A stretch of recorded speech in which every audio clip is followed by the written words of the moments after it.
Just one moment. Then I start directly once we're live. Yes, I will let you know in just a few seconds. It's loading.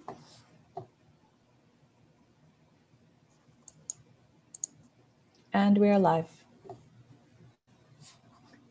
So, dear friends and colleagues, a very warm welcome to all of you, and thanks for joining from across the world. We have many participants and are very, very happy for that.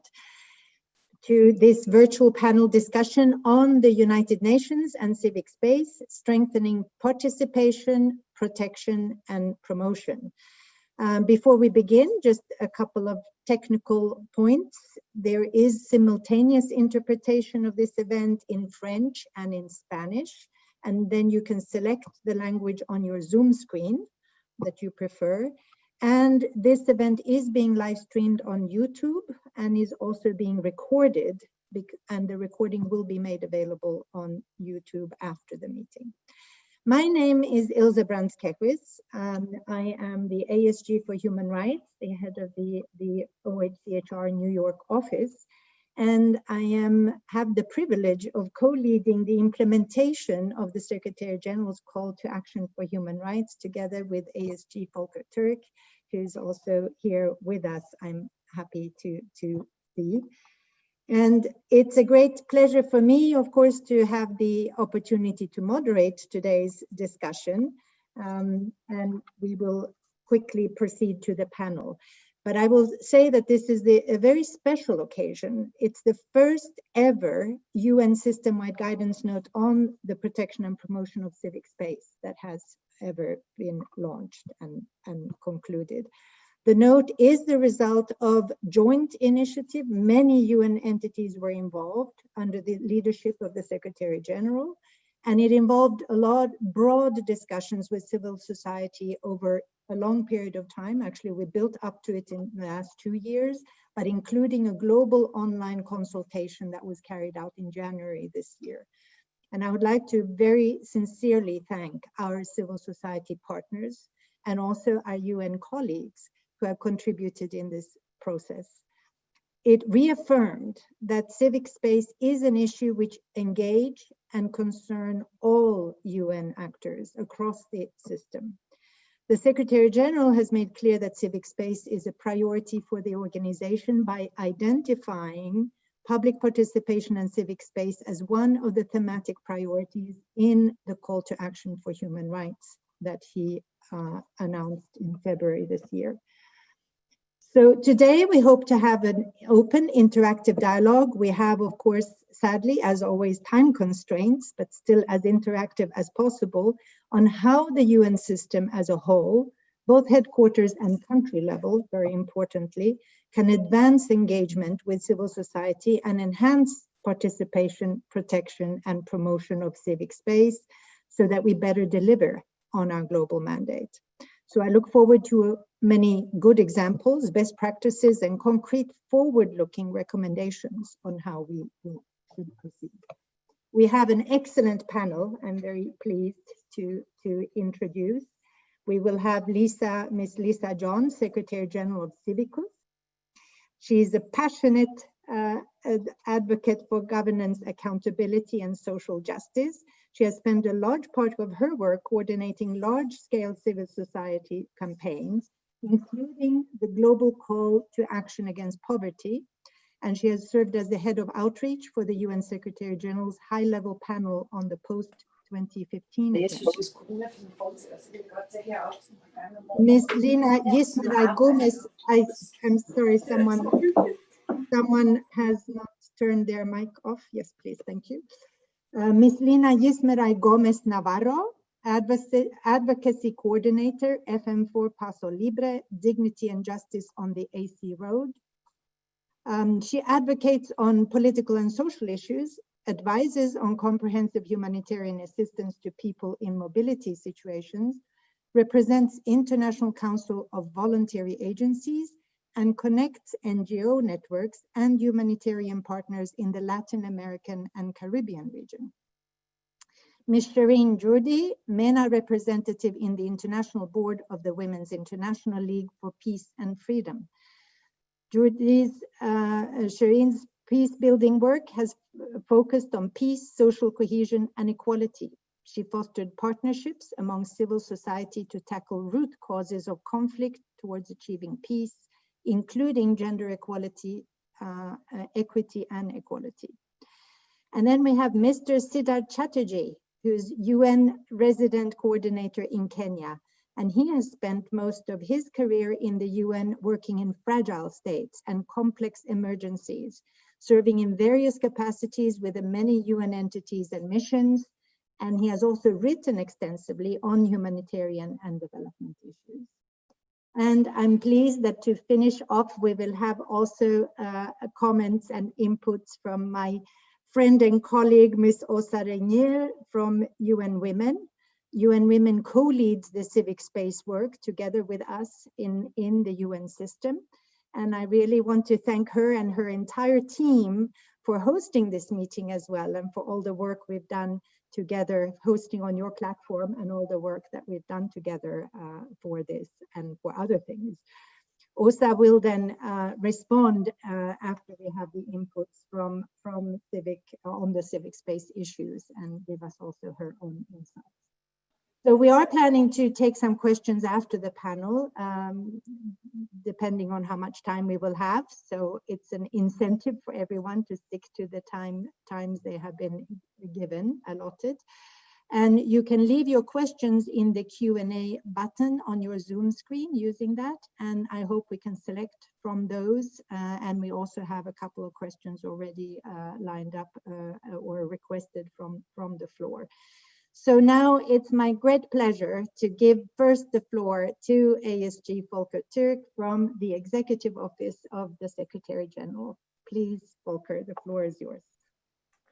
Thank you very much, Ilze, and thank you so much to all of you who participate in this event. It's fantastic that we can honor the sanctity of the civic space in today's world, and I think it's fantastic that we can do it when we launch this guidance note that Ilze has just been mentioning, which has been in preparation for quite a while within the system, as Ilze was saying, both under the leadership of the High Commissioner for Human Rights, but also, of course, UN Women, but making sure that it's part of the Secretary-General's vision on human rights, as Ilze was mentioning, very much coming from the call to action for human rights that the Secretary-General launched in February this year.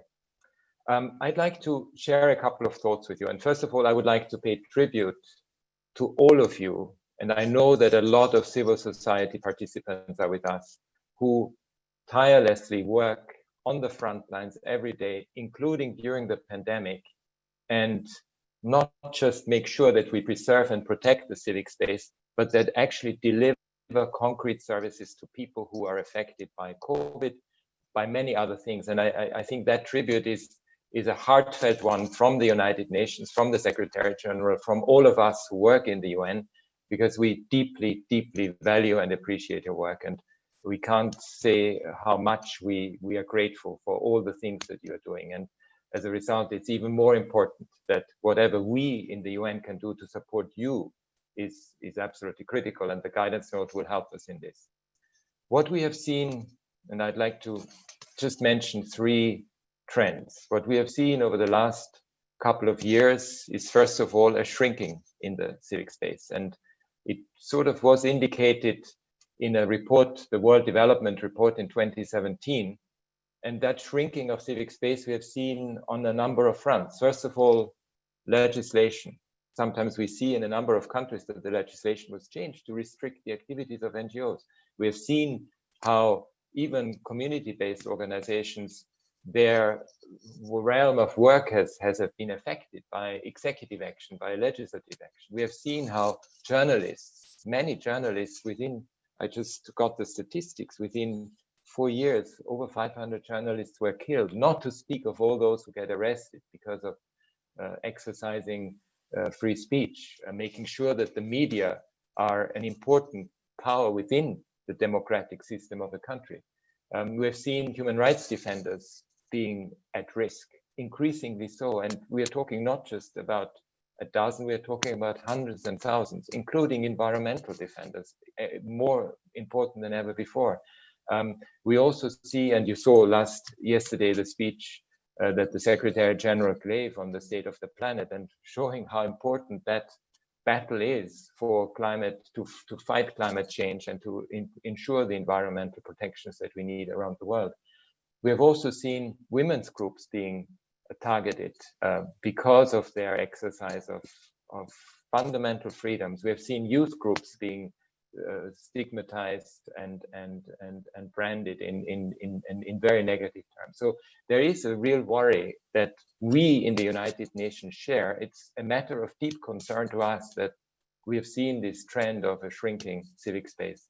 The other thing, the second trend that we have seen, is increasingly a disconnect between the needs, the aspirations, the rights of people and the institutions that are supposed to serve them. And we see this in surveys that are done around the world about public trust and civic trust.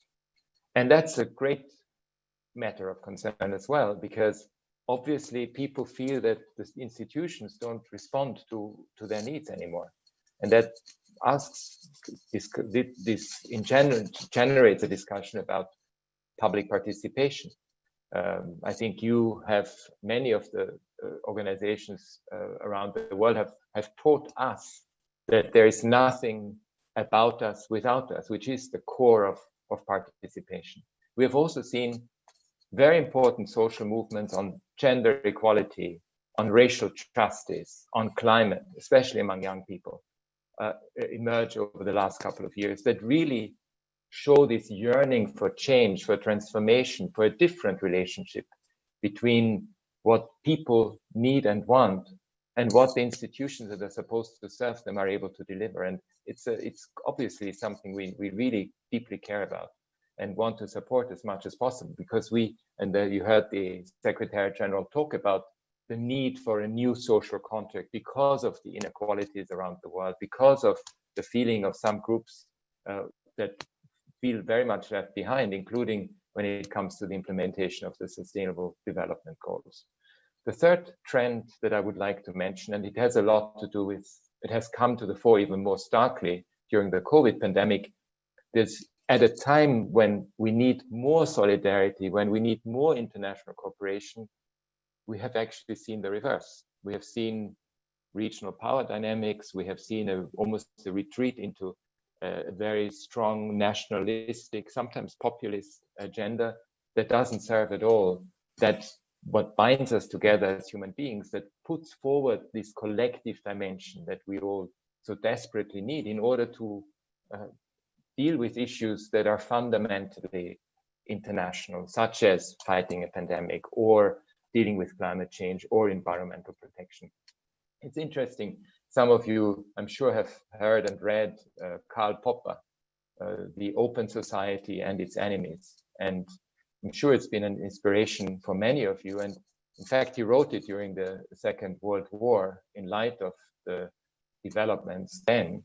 I wonder what he would write today if he had to update his book or his philosophical ideas, because he would have to write about the online digital space as well, where we have seen, unfortunately, too often a fragmentation and a silo thinking and the echo chambers in which social media have unfortunately not allowed for an open space of discussion that absolutely needs to take place. And I think it's an important inspiration for us. I would like to finish by putting forward this guidance note that, as you know, focuses around three main themes. One is participation, absolutely critical for us. And it's also critical for us in the UN system. And I'm sure Siddhartha Chaudhary will talk about some of the experiences that we have, because the UN cannot do any of its work without partnership, and especially without partnership with civil society. There's no doubt that the SDGs, along the humanitarian front, we are in it together, and that's important. The other aspect is, of course, the protection side. And you will see in the call to action for human rights that the Secretary-General has put a particular emphasis on on human rights defenders, on environmental defenders, on women's groups, on youth groups, and that we as the UN system have to be and act in solidarity with those whose rights are so fundamentally violated in many contexts around the world. And the third one is, of course, the promotion of civic space. It is the heart of the social fabric. It's the heart of the social contract. And it goes back to the charter when it starts with "we the peoples." And really that's what we honor through this event, and hopefully in the implementation of the guidance note, so that we are acting in support of all the things that you are doing out there. And again, thank you very much, and looking forward to this discussion. Thank you very much, Volker, for setting the context so clearly and starkly, and also for emphasizing the importance of those three P's of the participation, the protection, and the promotion, as you did, which is of course the core of also the way the guidance note is focusing. So now I hope our panelists will explore further these ideas and also will answer to some specific questions that we have prepared for them. I will be asking the panelists 2 questions in 2 rounds, and I would also remind everyone that the first question, you will have 4 minutes, each of you, to each question to respond. And I'll try to be strict with the time, just to make sure that we use our time, the full hour, as well as we can. In the first round, I will now then start with Lysa John from CIVICUS. And my question to her will be, how can we ensure system-wide coherence across the UN 3 pillars in how we approach civic space? And of course, any general comments that you may have on this are also obviously welcome. So please, Lysa, the floor is yours. Thank you. I think one of the advantages of being South Asian is that you speak twice as fast as anybody else on the planet. So I'll probably try and pack as much as I can in those 4 minutes. But just to start and say that thank you very much for the guidance note. It couldn't have come at a more important time, given all that we've seen this year. We know that civil society across the world has demonstrated the kind of leadership that was lacking from governments, that we were expecting to see governments to provide. But communities, citizens, civic organizations across the world have just organized in the most remarkable way, not just to provide the most fundamental life-saving services, but also to really point out policy gaps to address and complement government's efforts. So if there's one thing we've learned from 2020, it's the fact that governments and civil society have to work together. They need to coexist, and they need to reinforce each other if we're actually going to be able to deal with complex crises like COVID-19, but also beyond that, right, with climate change, conflict, failures in democracy, etc. There's been an extensive documentation of that, which Civicus itself has put out a few weeks ago. So, I mean, there are ample examples there. But what is also really concerning is that in spite of this, kind of non-debatable evidence of civil society's importance in the day-to-day lives of people, we're still seeing that governments have actually used this year as a moment to increase restrictions on the way that citizens organize and engage with life-changing and very fundamental issues. That we were releasing our flagship report on civic trends, which is called People Power Under Attack, next week. But one of the key themes of that report is the ways in which repression has actually increased this year. So the detention of protesters, attacks on journalists, and the increasing levels of censorship, surveillance, and undermining of democratic oversight. I mean, these trends have really grown exponentially this year, and it's a real call for us to come together, all of us who are activists and reformers and really are committed to the idea of open societies, of open governments. It's a real call for us to come together and build from below what really needs to shape the agenda for civic space and civic participation. And I think that's the most important thing right now in terms of the inter-organizational or inter-institution, within the institution of the UN itself. From our experience, the most important thing we should be doing is connecting the dialogue on the human rights framework and the Agenda 2030 and ensuring that civic space is integral to all the mechanisms and all of the targets and goals that we're kind of aspiring to achieve in that context. And therefore, the coherence between the Geneva section of the United Nations and the New York section of the debate really, I mean, this is the moment, this is the 75th year, this is when we should be, letting publics and communities know that there is one value, there is one framework of, universal rights that all of the UN represents, and that people and communities are an essential part of achieving that. Thank you very much, Lysa. That was very rich and concise and not at all too fast. We could clearly hear you, and the key points, of course, in the connections of human rights, both the situation this particular year that unfortunately doesn't bode well towards the future, and the need to build together really in solidarity to see what we do about it, and the connections, of course, the human rights framework with the SDGs, the 2030 agenda, obviously being a key point that we also have on board, including with the call for action for human rights. So now I go on to our next panelist, and this is will be Ms. Lina Yismeray Gómez Navarro, and I would have the question for you is based on your interagency standing committee engagement and being part of ICVA, the International Council of Voluntary Agencies. How can civil society participation mechanisms at different levels help advance civic space, and what can UN pillars learn from that? So please, the floor is yours, Lina. Thank you very much. Thank you for allowing me to be here. It's a great honor to share with you and to be part of this dialogue. As you all might know, ICVA is a global network of non-governmental organizations whose mission is to make humanitarian action more principled and effective by working collectively and independently to influence policy and practice. We became members of the ICVA recently. Our commitment to become ICVA members lies on how we consider that a good practice is the involvement towards new spaces of regional incidents. Strengthening our links not only with other local organizations, but also with international organizations has allowed us to share good practices, but also to address aspects that we had not considered before. Not because we didn't want to, but because we weren't able to do it. Have a greater scope of advocacy, for example, and finally, access international discussions that provide us with information that otherwise we wouldn't have. If we had not been part of ICVA, these discussions, tools, and informations would not have been available to us. Being members of ICVA allow us to amplify the voice of the local organization in regional and international spaces where on our own account, it would have not been heard of. Mainly because the resources that we have are limited. In addition, being members of ICVA has allowed us to punctually monitor the scope that is established within the IAS structure, either by sharing our impressions so that they are taken into full consideration, or reaching out to products such as guides, papers, documents, or information that allow us to institutionalize ourselves more.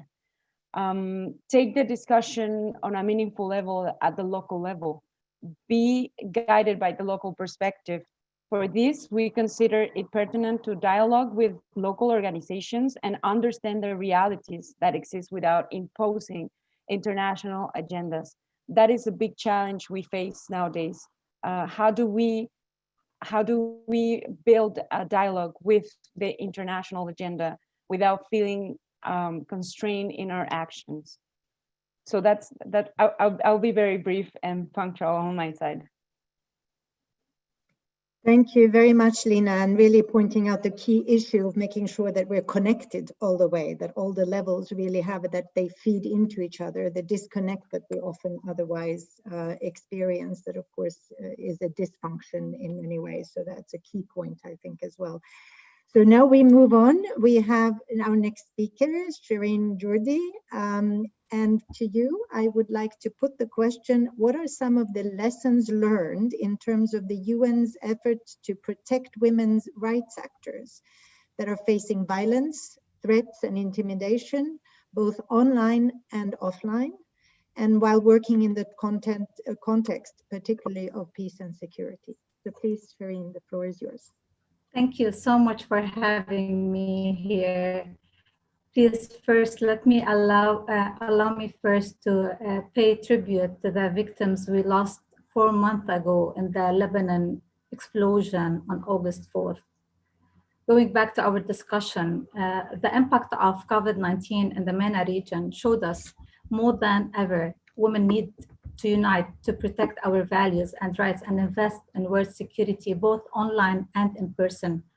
Building coalitions and networks with different stakeholders help women in the MENA region engage in peace building with a stronger common voice that is representative and inclusive of all women.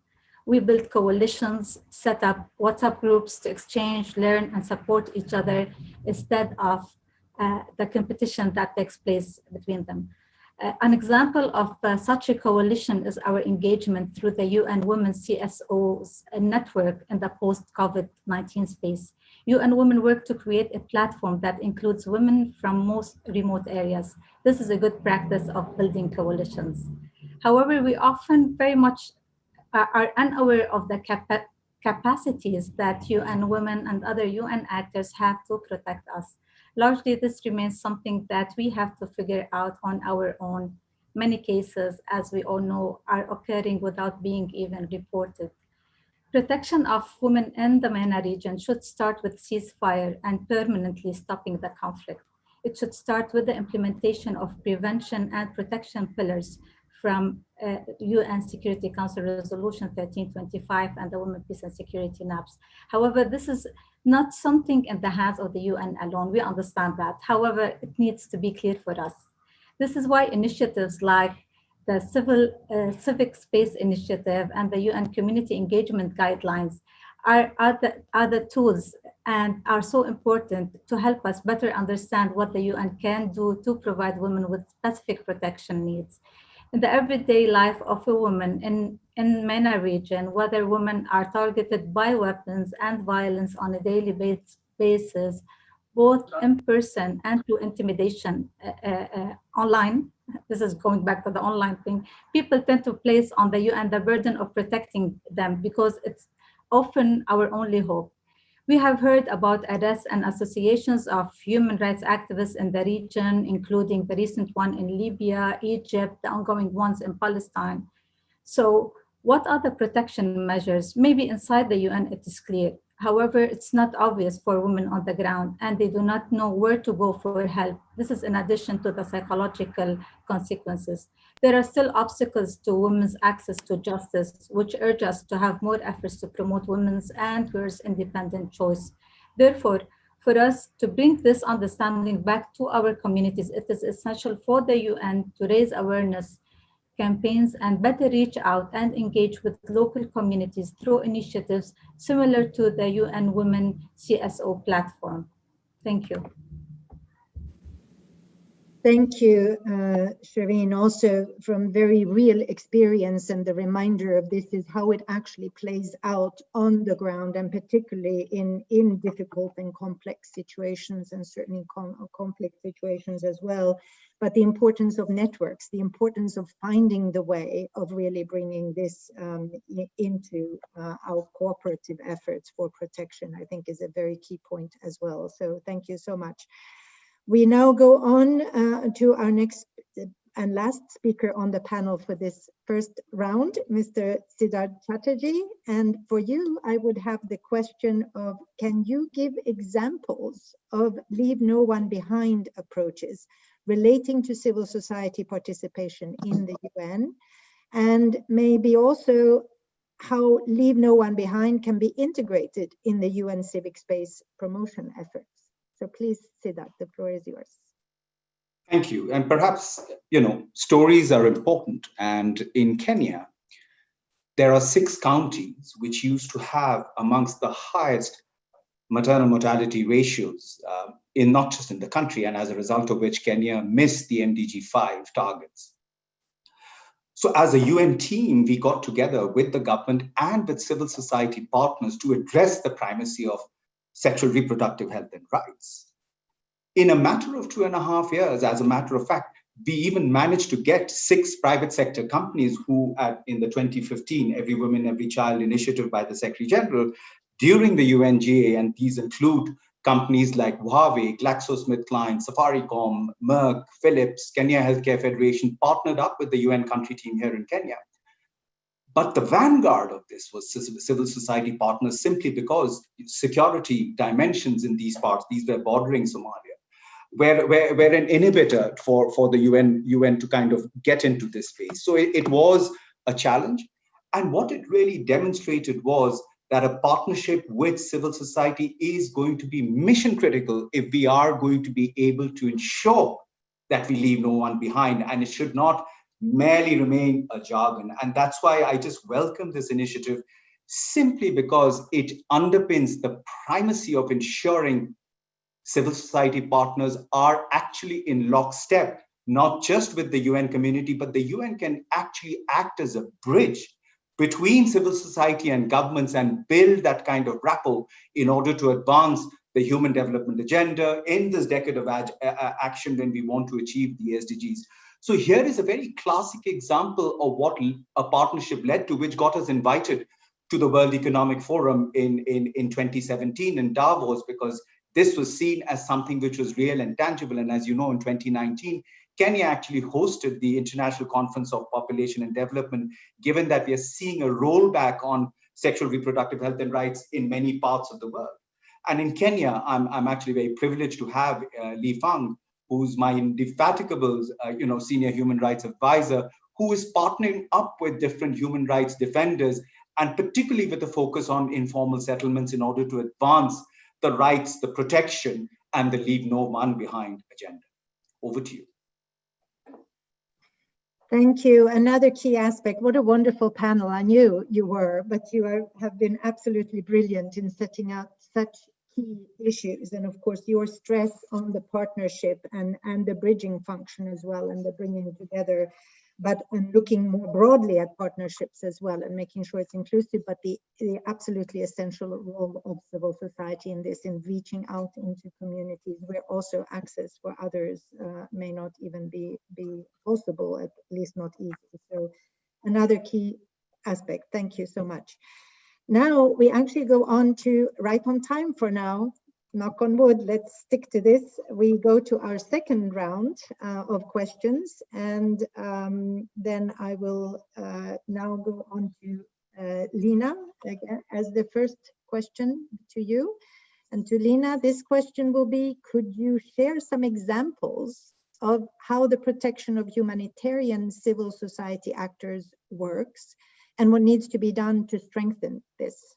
So please, Lina, the floor is yours. Thank you.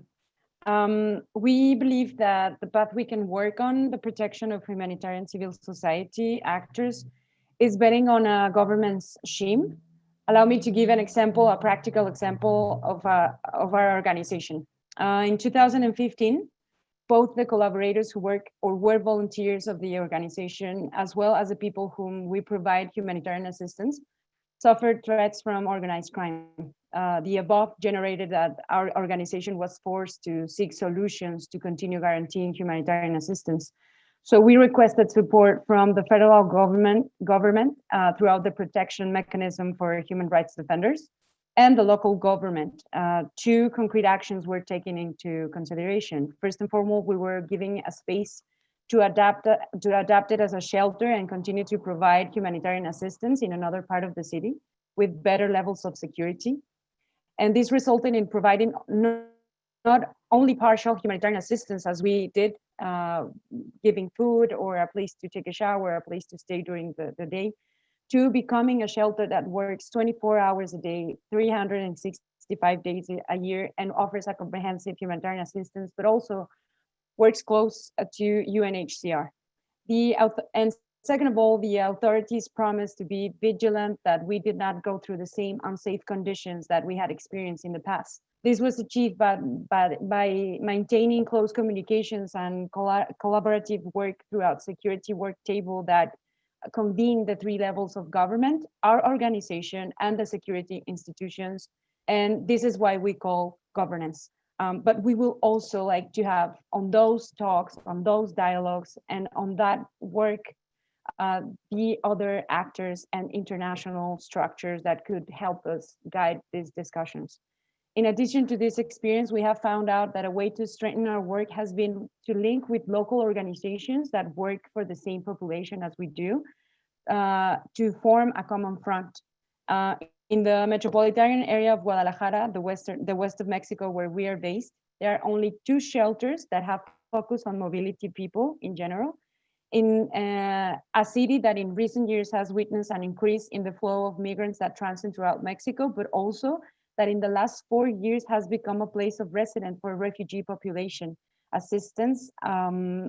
Mainly they come from Central America, but there are only 2 local NGOs that provide direct humanitarian assistance, one of them being ours. The organization's commitment is to work together with other organizations to strengthen the space and reach the largest number of people who need it. We currently have 2 collaborative projects with the other local NGO in our city.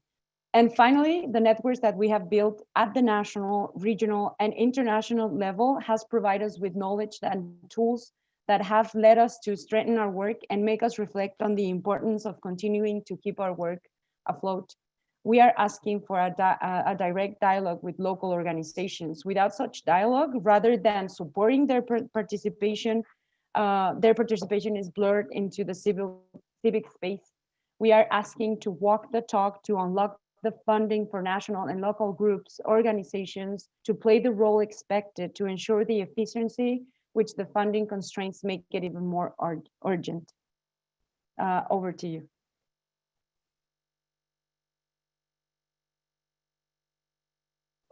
Thank you very much, Lina. Yes, again, very good examples, both the joined up, the need to do joined up action and the key role of civil society in actually initiating this and then building on it. But certainly when you end on it, that the direct dialogue and the funding, which is such a key issue, as we know, and has particularly been challenging now also under COVID times. So very important aspect to bring in as well. So now we go on to, again, our second round. We are coming to Lysa. And for Lysa, I now have the question, how can we ensure that progress is tracked, and how can civil society help in effectively moving that aspect forward? So please, Lysa, the floor is yours. Thank you. So one of the things we did this year was that we studied how governments were actually working in partnership with civil society as part of the COVID-19 response and recovery process in 85 countries. And the overwhelming evidence for where civil society feels the most supported has been at the subnational and national levels. So I'm going to start from there in terms of saying that what the UN really should do, and which would be most important, is the leadership from the UN Resident Coordinator's Office, from the UN national agencies and offices, for civil society locally, and the voice of the leadership in that office or in the entities there in support of civil society, calling out instances of repression or restriction, but also amplifying and recognizing the gains that civil society makes is the single most day-to-day contribution you can make to really protecting and promoting civic space. And I don't have to look for an example very far, because I used to be part of this community that's called KOT, Kenya, on Twitter. And Mr. Siddharth Chatterjee actually has been one of the really strong voices in, in support of gender equality, talking about gender-based violence in the context of COVID. And I think having someone lead the UN voice whose personal passion for human rights and civic space and issues comes through, that's the best kind of messaging you can put across to publics, right? And to really engage with the content of civic space. But having said that, all of the UN offices, I think there's a piece of work to be done in really understanding 2 very important things for civil society locally. One is the operating framework. So if governments are cutting back on the ways that civil society can be resourced, they're not allowing them to actually exercise their freedom of association, their freedom of assembly, there is a voice and there is a role that the UN needs to be exercising in order to ensure that the operating environment itself is not being curtailed or minimized. Just having 10 people sit in a meeting from civil society is not going to really solve any of our long-term problems, right? We need that enabling framework for civil society to operate. The second is really empowering civil society to take the lead on what it does best, and that is creating sustainable alternatives and really ensuring that the energy we're seeing from protest movements, from places where dissent is coming through is not something that governments are pushing back on, but actually embracing. And we're talking about, feminist forms of leadership where you're not trying to shut down voices, you're not trying to stop the freedom of expression, but you're actually listening to, critical voices and trying to figure out how you co-create better and more improved solutions for many of the complex problems we face. And then finally, at the global level, there's already been a lot of work on how civil society and citizens can be better integrated into the UN structures across the board. One of the calls that we're making is for a civil society envoy, a high-level representative who will really mainstream the cause of civil society across, again, the human rights and the Agenda 2030, and many other aspects of the UN's work. And I think that's something we're quite hopeful of seeing progress on, and really ensuring that many of our forums, including the UN General Assembly, really embrace the spirit that we see in Geneva, for instance, of really making civil society an equal partner in all its conversations.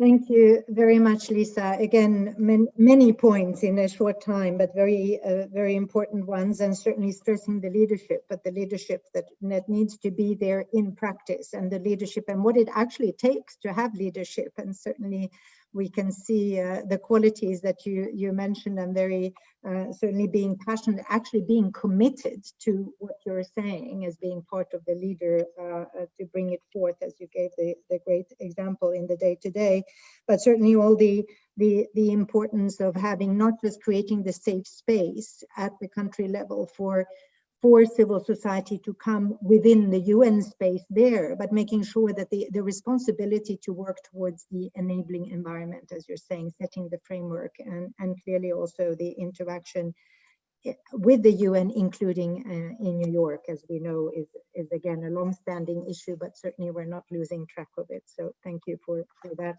reminder as well.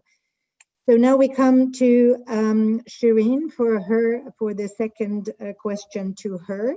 And that one will be, how can the UN and civil society work together effectively to ensure a more diverse range of actors, including women human rights defenders, youth activists, and other groups that experience marginalization and are able to meaningfully participate in UN processes and forums?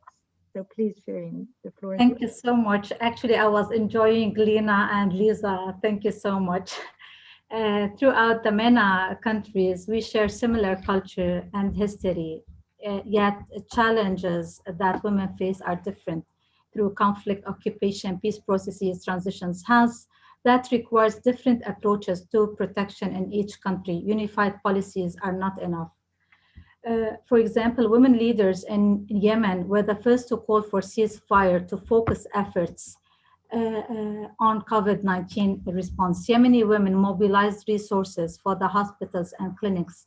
It trained first responders and raised awareness on COVID-19. Women are leading peace-building efforts, including mediation efforts to end armed conflict over water and land resources, facilitating release of arbitrary detainees, addressing child soldier recruitment. The list can continue. Yet women's participation in the peace process as such continues to be limited, and women are put to the sidelines.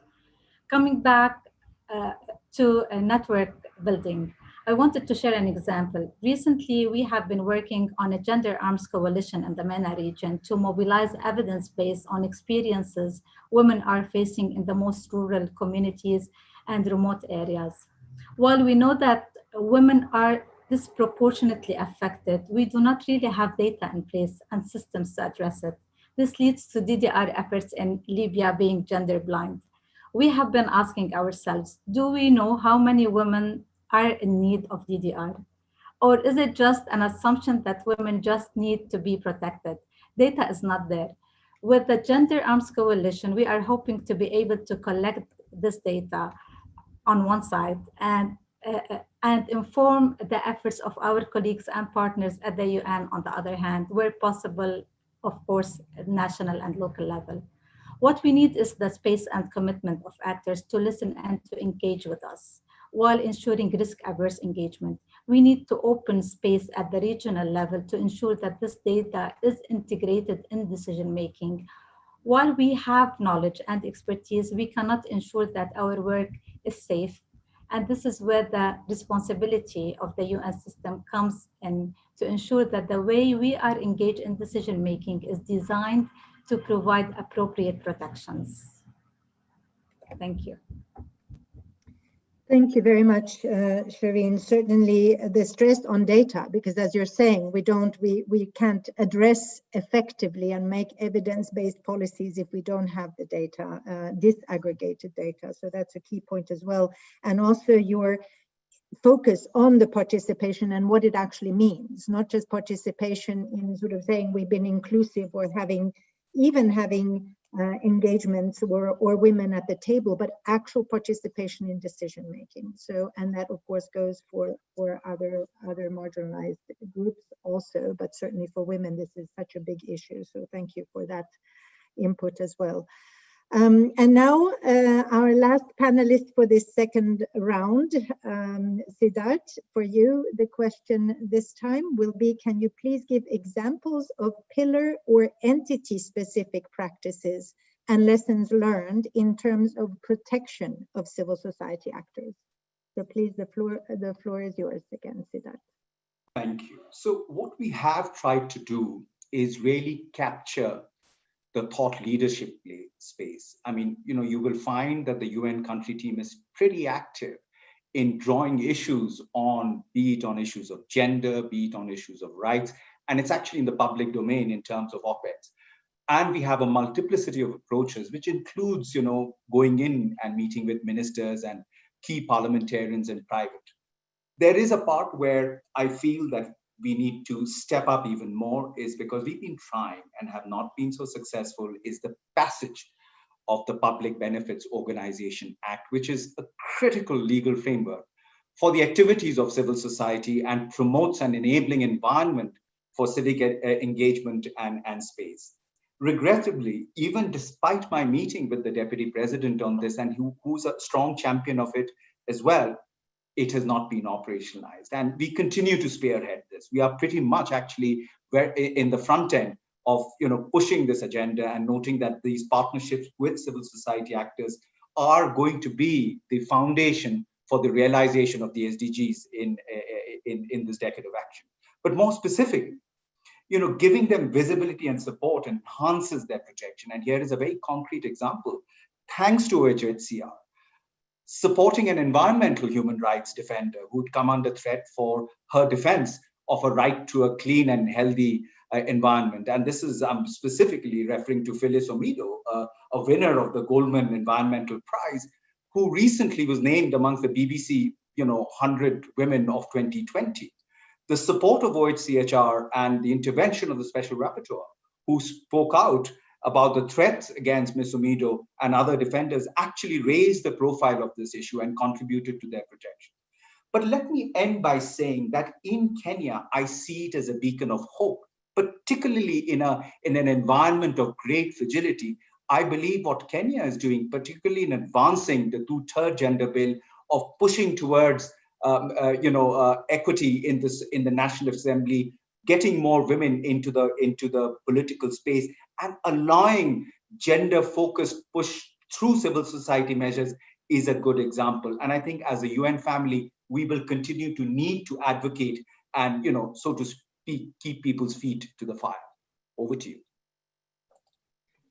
Thank you very much. That was certainly a very good point to end this first section with the two sets of questions to the panel, and the reminder of the responsibility, and that it's possible to work this way for the UN. And with your leadership that you have shown, certainly you have a very good example of that, and I'm very, very happy to hear also the evidence of when you mentioned the particular case, and including OHCHR, of course, is very, and I personally have the mandate as well on the working against reprisals for cooperation and intimidation for cooperation with the UN. But of course, it's a much broader issue of the pressure that human rights defenders, environmental rights defenders are under, but to give the evidence that actually intervening, giving visibility, that it does help, that it actually has an effect, and at least the message that the eyes are on you, but also if there's anything, the responsibility of engaging on particular cases as well, but certainly in the setting of the framework and obviously also on the decision making. So now we have come to the point where we are going to engage in a few questions and answers. And luckily we do have some time for that, I'm very pleased to see. And we have initially already from the floor a couple of questions, and then we have also, I have had help from colleagues to gather the questions that have been accumulating meanwhile, but I will first start off with the two speakers we already have from the floor. And the first one I would ask, please, to take the floor is our dear friend and colleague, His Excellency Martin Bille Herman, who is the PR of Denmark to the UN here in New York. So please, Martin, the floor is yours.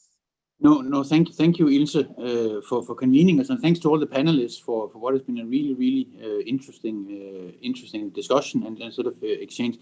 No, I would simply have been amiss if I hadn't taken the floor, Ilse, to commend your leadership. I mean, and that of course is the Office of the High Commissioner for Human Rights, but actually also the wider UN for your leadership on this important agenda, and reiterate Denmark's unwavering support for this.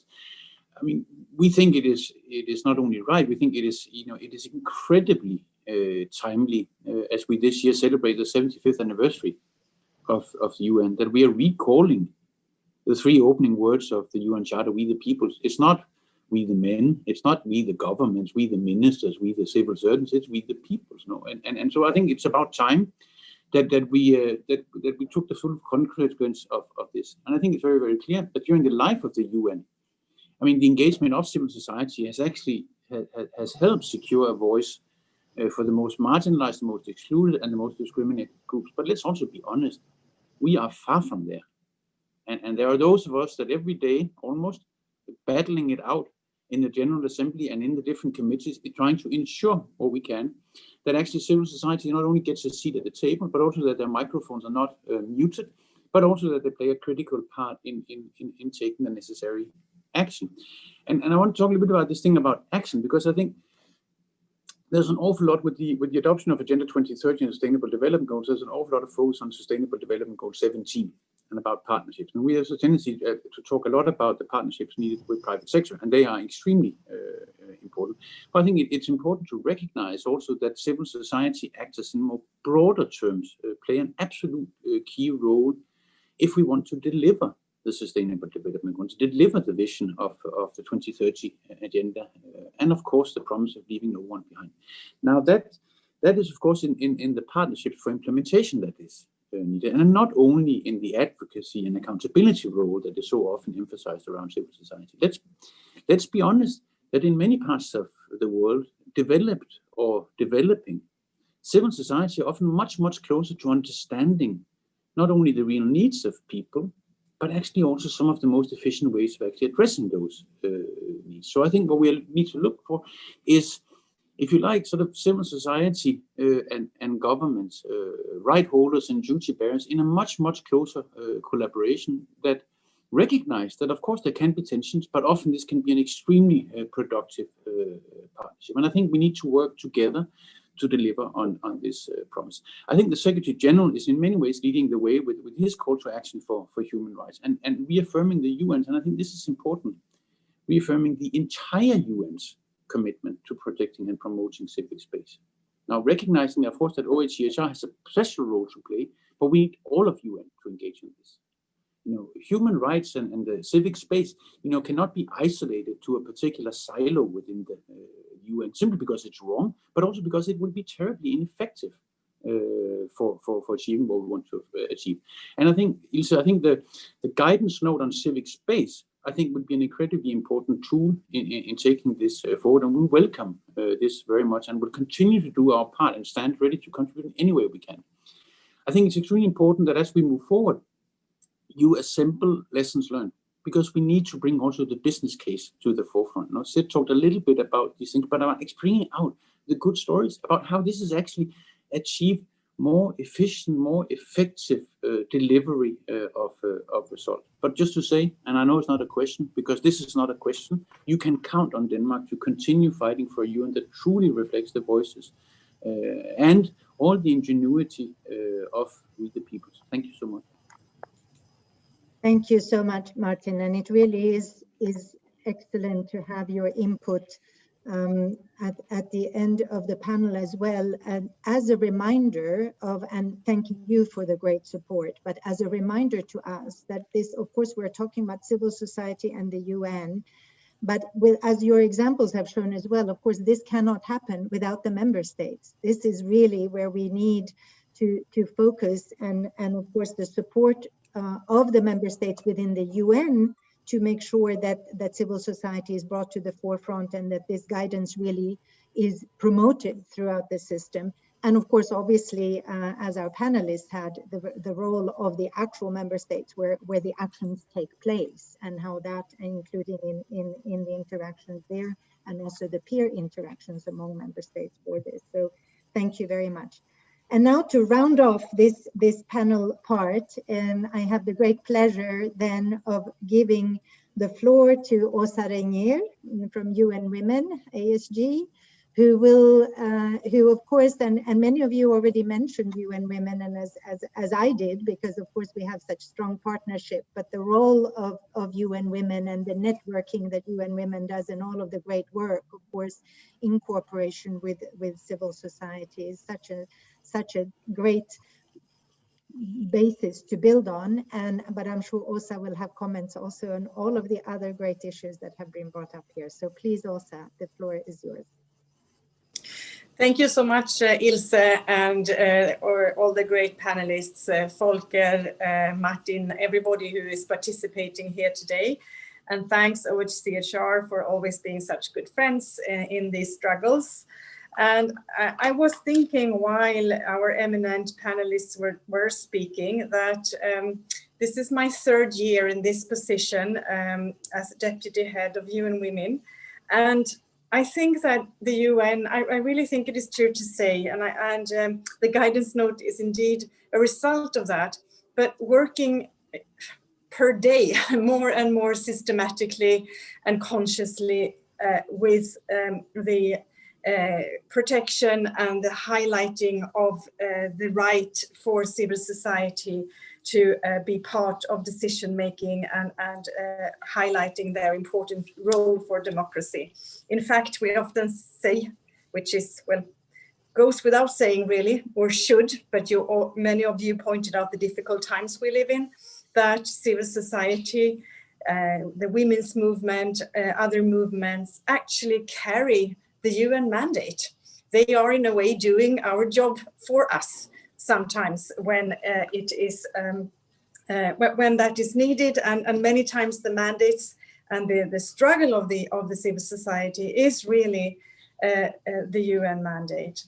So I think I was just thinking when you were talking that only this week I've been in meetings about counterterrorism, for example, where colleagues all over the place, the Office of Counterterrorism, as well as all other players from the UN, really had a very systemized analysis on the role of the women's movement in this kind of work, as one example.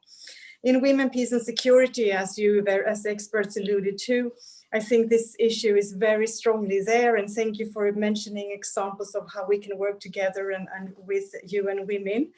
But we also know that nowadays actually almost half of the briefers at the Security Council are women, and representatives of women's organization briefing the Security Council.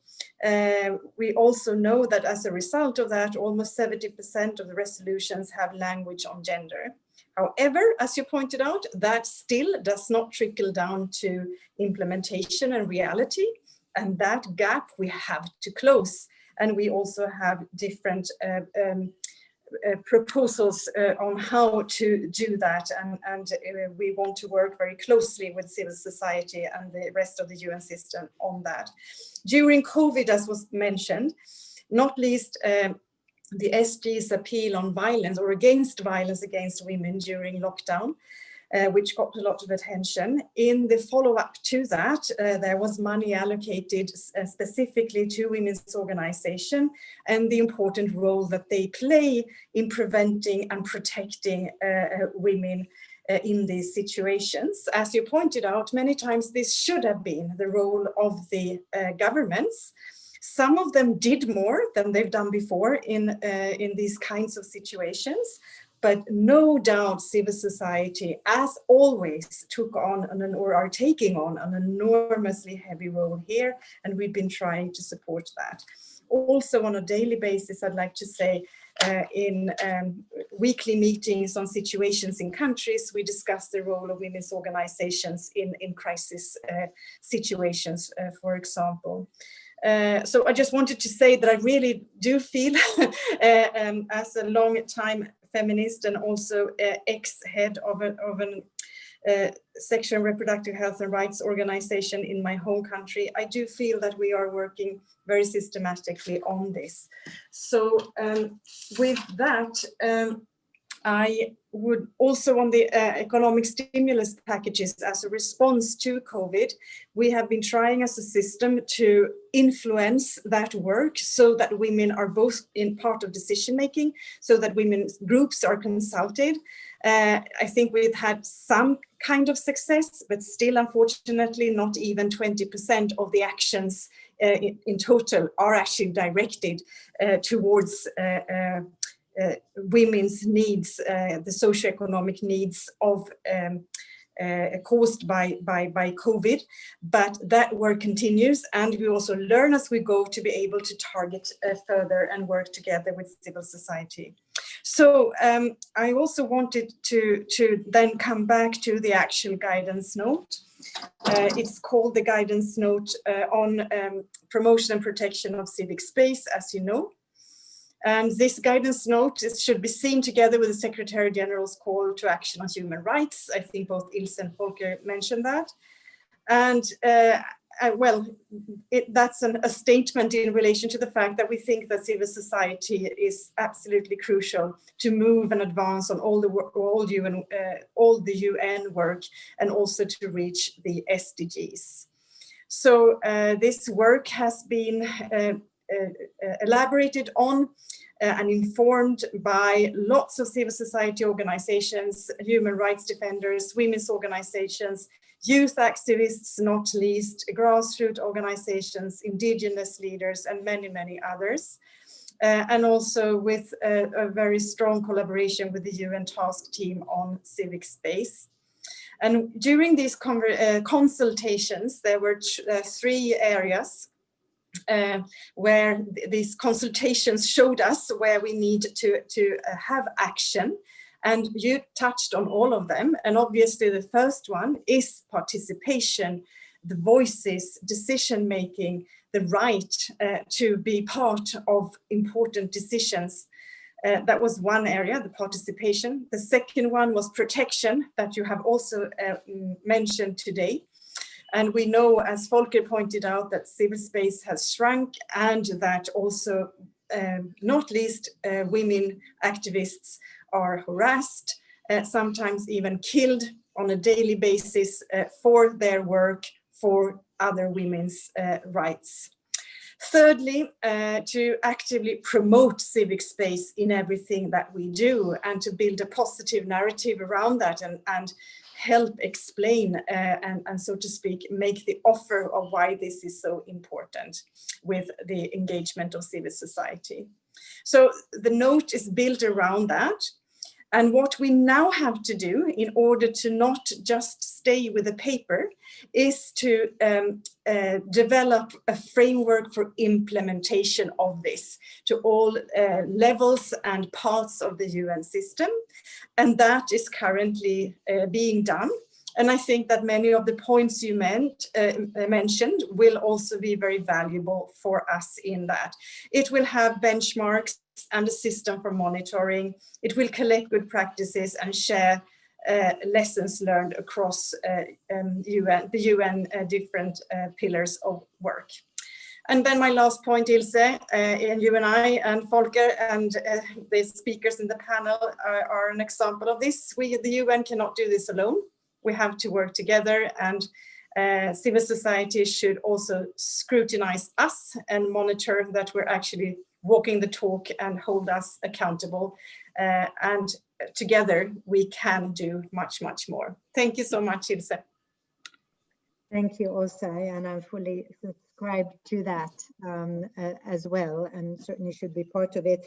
And again, as you're saying about the implementation and the fact that this is the advance of having a guidance note for the entire system, but of course, as always, the proof is in the pudding. So we need to make sure that we take that step and that we keep following the developments.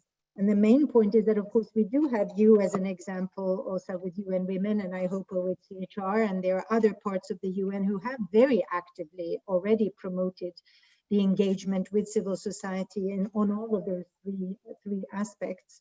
But obviously that's not coherent throughout the UN, and it is not always the case. And this is exactly where we hope that the guidance note, of course, will lead to that kind of implementation, that all of us see the common responsibility in this, and obviously in full partnership with civil society. So now I have the pleasure of going on to give the floor for comments or questions to Ms. Eleanor Openshaw, who is the New York Office Director of the International Service for Human Rights. So Eleanor. Thank you so much. Thank you for this opportunity to engage in this important conversation. Before I ask my question, I just wanted to note that I very much welcome Ambassador Herman saying that we can count on Denmark in questions related to civil society. Of course, that's very welcome. But I do want to just remind him of the case of the International Solidarity Network, victim for 13 years of reprisals at the hand of the NGO committee, and that Denmark is key to the resolution of that case. So just taking advantage of this opportunity. So I just wanted to turn briefly to the guidelines, which are very welcome, provide a very clear compass for all UN bodies, agencies and processes under the authority of the Secretary-General. And we're very, very excited about seeing how these will translate into concerted effort, coordinated frequently by regional coordinators across UN bodies, where we can employ different pressure points that different agencies have access to, and make the most of the interplay of different mandates, all to allow for different actions, both private and public, so that we might see different outcomes to those that we have seen recently all too often. And I'm thinking very particularly at the moment of the very welcome release of the members of the Egyptian Initiative for Personal Rights yesterday. Of course, 3 defenders who should never have been detained. In those kind of cases, the question as to what the UN bodies, agencies and processes could and should do differently is always hanging in the air. And I think this guidance note provides some interesting and tantalizing answers, and we're very, very keen to see how this plays out. So let me move to my question. As we know, in the case of the IPR, these defenders were detained on wholly baseless accusations. The guidelines recognize that UN bodies can promote and should promote positive narratives on civil society and the contribution of civil society. And so my question to the speakers is, what are the narratives that persuade state agents and businesses to promote the right to defend rights rather than smear and defame human rights defenders? What in your experience works? Thank you so much. Thank you very much, Eleanor. and also for bringing the examples of the very real cases that are ongoing right now as we speak, and maybe sadly the rare good news these days, but that we did have good news from yesterday, but hopefully more that we can do to make sure that that happens more often. So I would like to now give the floor back briefly to our panelists if they have comments, either to answer to the questions that now were put, or the comments by Martin or Åsa for that matter, or something else that you said amongst yourselves, very briefly, and then we have a couple of, if we have time, we can take a couple of more questions that we have accumulated from the floor. So I am not sure who of you would like to say something or would like to start, and if you, I don't have the hand raising, I think, here, but if you indicate physically by your hand, Lysa, I see. So please, Lysa, go ahead. Thank you so much, Eleanor, and just want to strongly reinforce your shout out to the International Dalit Solidarity Network. Thank you for bringing that call up as well. I think 2 points here. One is on the detention of activists. I said this before in my intervention, that's been one of the major trends in 2020 in terms of civic space repression, and it's a complete double standard on the part of governments to, on one hand, be committed to protect citizens from the spread of COVID-19, and on the other hand, to actually pick up those citizens who are defending human rights and put them into prisons, which we all know don't have the conditions where you can actually, contain the spread of COVID.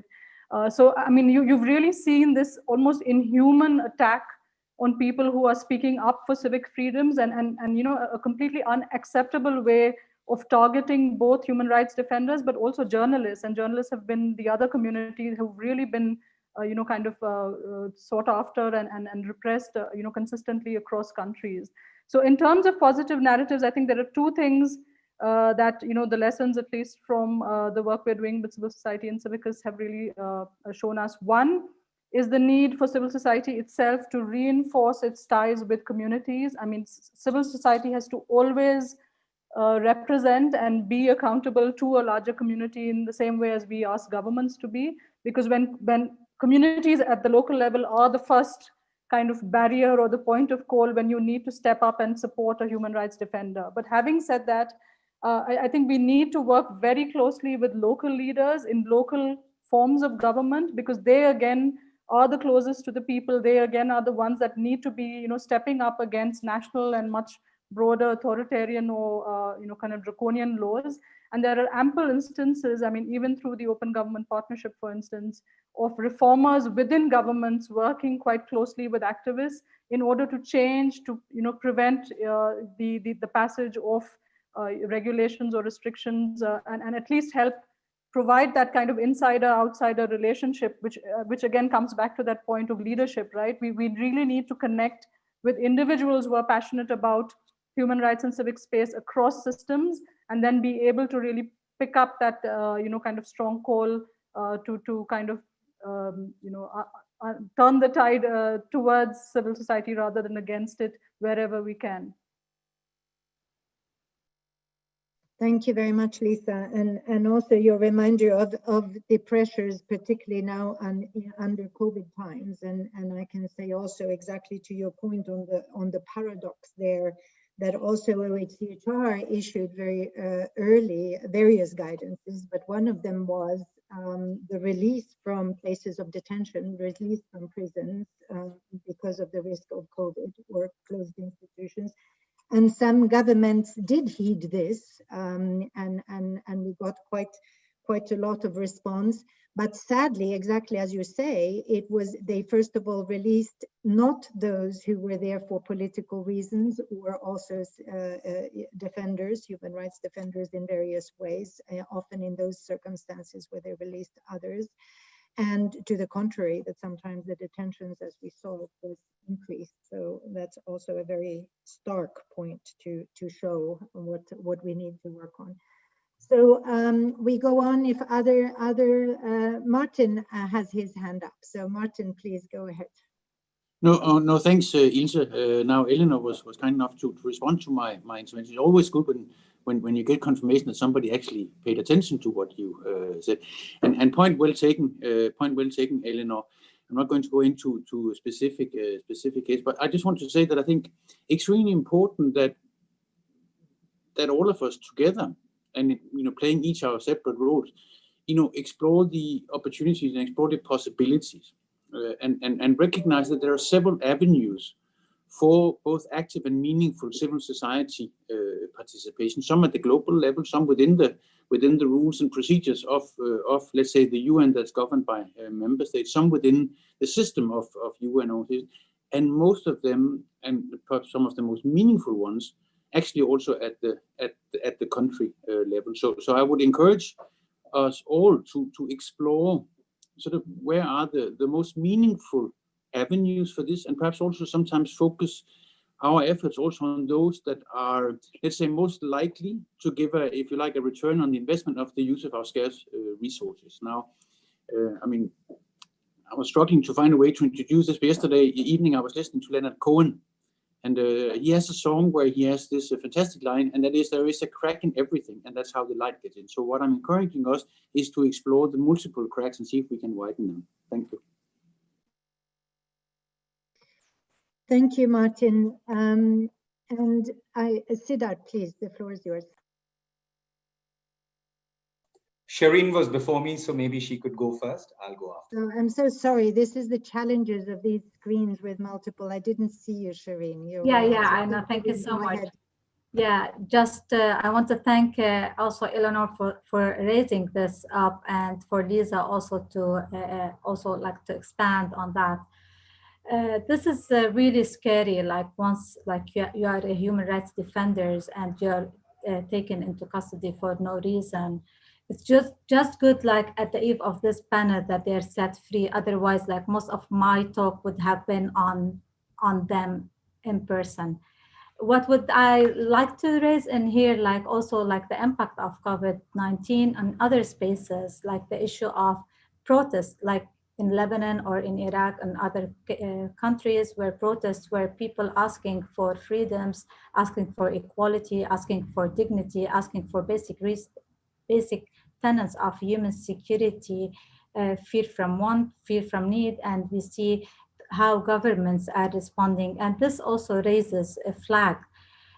What kind of protection is needed for these people, and how to amplify the voices, how to promote the voices of this. And I think one of a successful story can be like if we can, at one side, like we can map these local people or local initiatives, and how we can amplify it.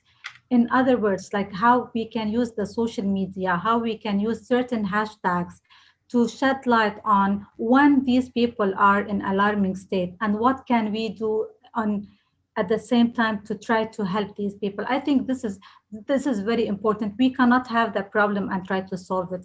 We have the problem and we need some hand to be stretched out to us at certain points. So I really call out for accountability at other spaces, especially like how, like there are certain people on the ground who are really active.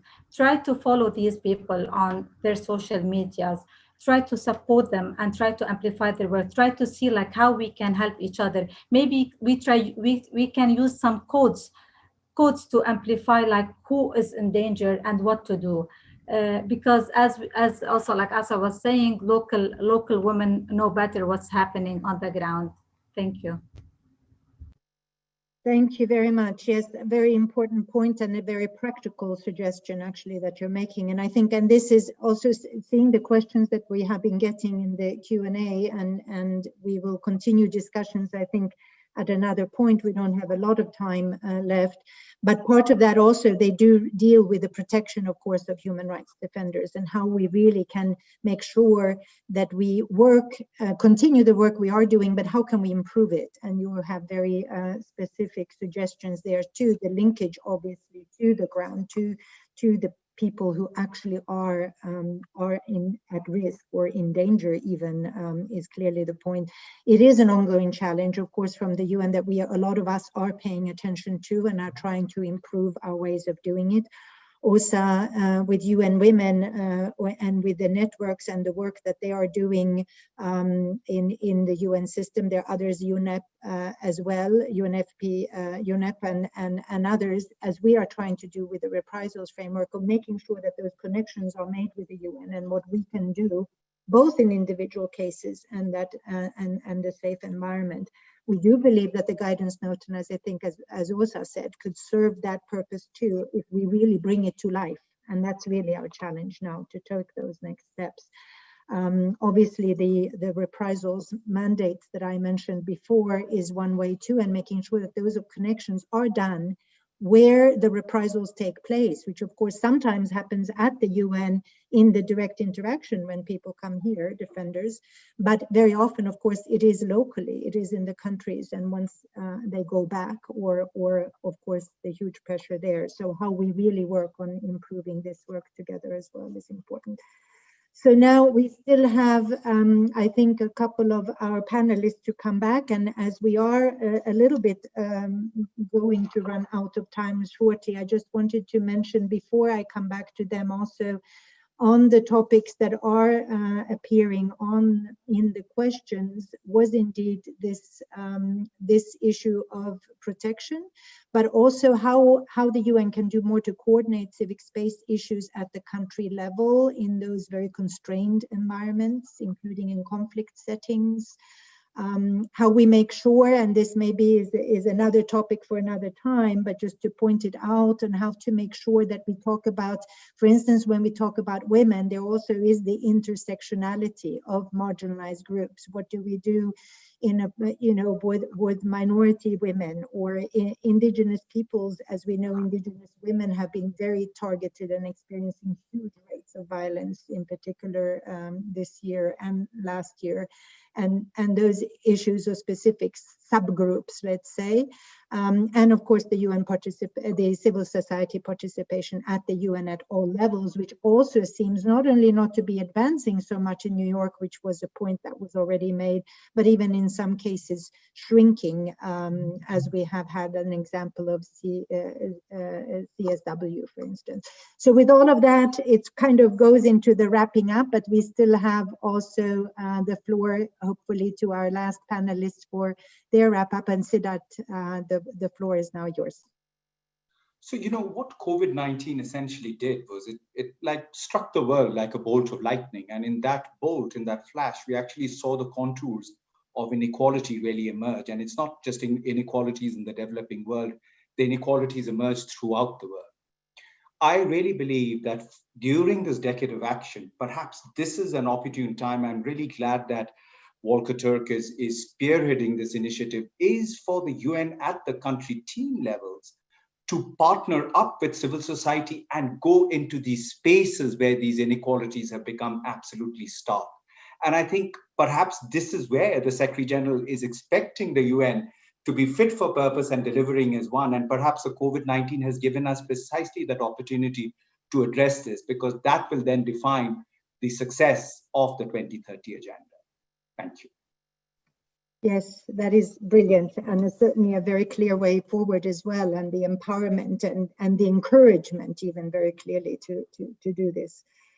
So now, Lina, maybe you have something you would like to add as well. The floor is yours.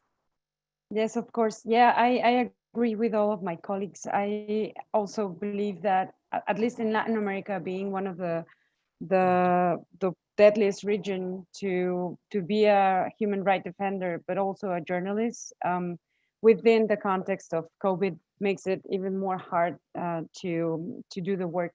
But in terms of how can we, and what Mr. Siddharth was explaining in terms of what COVID brought to the region, to see all this inequality raise up. And I think it is important not only to be in direct contact with the civil society, but also with the population, to work close to the groups of women and to perceive their needs also, not only to have a view of what's happening without entering into a dialogue with them.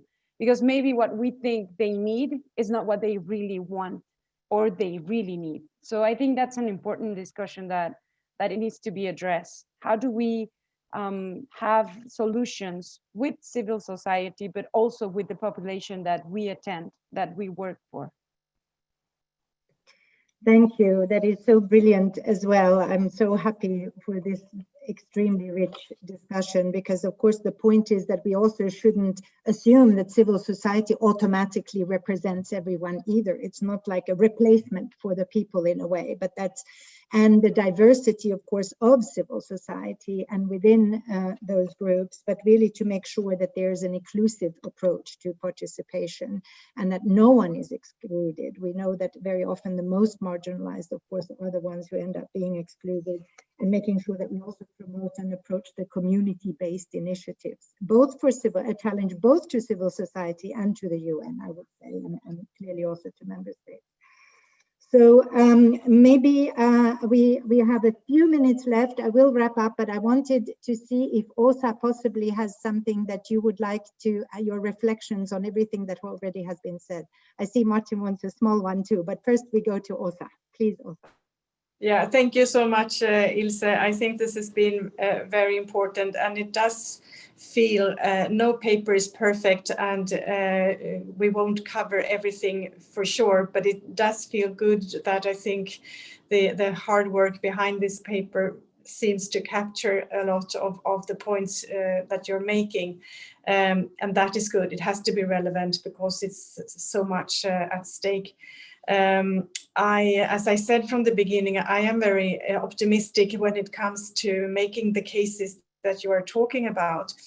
And to me, I think that in dialogue with governments, obviously some governments are just resistant to civil society coming through with their ideas because they don't want to stand for that kind of inclusive decision making, and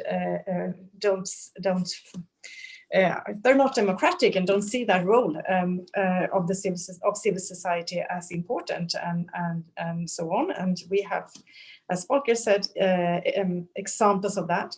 But I also think that in the majority of countries, and we've seen that too during COVID, on violence against women, for example, I would say that the role of civil society is not questioned, so to speak. I mean, the enormous knowledge, compassion, experience that civil society brings to such an important nowadays political issue as violence against women, which, by the way, has come to be an important political issue because civil society advocated for it.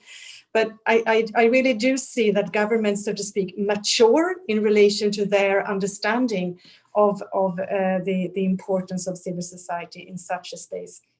Also in humanitarian settings, in settings with armed groups and terrorists, I see that the UN and other actors there are highly respectful of the contributions of civil society and really understand why it is so important to work with them.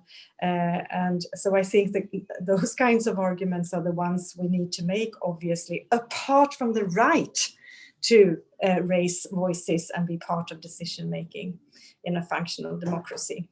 So thank you so much, everybody, and I look forward to further work with all of you, and not least the implementation of this paper. Thank you, Åsa. And then Martin, your very short response. No, thank you. I'll be extremely short. Just to say that from our side, the participation in this was not just sort of yet another event, but actually sort of falls on the back of events, several events, both at the high level and working level earlier this year, with a focus on protecting and promoting civic space. And I think with these important discussions now on the way to ensure greater inclusion, I think we need to look at how we can together bring this agenda forward. And just from our side, a pledge that as a result of some of these discussions between civil society and member states, Denmark and Costa Rica are actually working on consolidating what you might call recommendations for strengthening meaningful civil society participation at the UN, so we can actually enlarge the cracks both at the global level and also at the country level, so we can ensure that the light gets in. Thanks. Thank you, Martin. And now, unfortunately, we are coming to an end of this absolutely wonderful, I think, hour and a half that we have spent, because it's been so rich. And I know that there are very many questions that we have taken note of that we are not able to address right here. But rest assured, we really do take note of them, and they will also be very helpful for us when we are bringing this work forward. So that's one. I wanted to just highlight very briefly, and I'm glad Shirine brought in the issue also of social media, and that is one aspect, of course, we could have perhaps talked more about, is the importance of bringing in new technologies that are not always so new any longer, but certainly IT, but in various ways we'll also face other technologies, to make sure that we use the occasion also to diversify the engagement, to really be inclusive and to use, we know that there are risks and some other aspects we also need to be aware of and look at, but certainly going ahead and using the online channels that we have, and also in continuing the participation and broadening it. And certainly this is something that we also very much take on board under the call to action, and we will continue to do here, and more discussions on that later. The protection of civil society actors, we already mentioned, obviously the joined up efforts that are needed there, work in progress. We will definitely continue to work on it together, and that's the key to really make sure that we have that impact. The same with promotion of civic space, you make very clear inputs on that, and Siddharth also had very clear examples of how that work, joined up work, can be done together, and so did all the other panelists in their own perspectives and ways. But the key point of really civil society as being at the forefront, being the agents of change, and also bringing this positive narrative of, and our responsibility to bring it out there, that this is the contribution of civil society, is something that governments and authorities at all levels should embrace and not fear, but then working at the same time in a realistic way in the environment, of course, to ensure that we have that protection in the framework, but also paying attention to cases and individuals and groups that are under threat. Finally, the promotion of the civic space, including online promotion, again coming back to that, which perhaps we need to delve into further as we develop our dialogue on that as well. And really to together collectively figure out, how do we do this? How do we progress on it? And meanwhile, making sure that it's also a safe space and a safe environment. So I hope, my final thing is to hope that we will absolutely continue this discussion and many others to make sure that civil society, we are our partners, and we hope very much that we can also rely on you in helping us to implement the guidance note, but the call to action for human rights more broadly. And also, as was mentioned, and certainly also said it very clearly, to help us stay on our toes, to hold us accountable, to have this dialogue, and also making sure that we didn't just produce papers, but we actually mean what we say, and we go on and progress in this work. So with this, I really want to thank you all very warmly. It was a wonderful discussion, and no doubt we will continue it very soon. Thank you so much.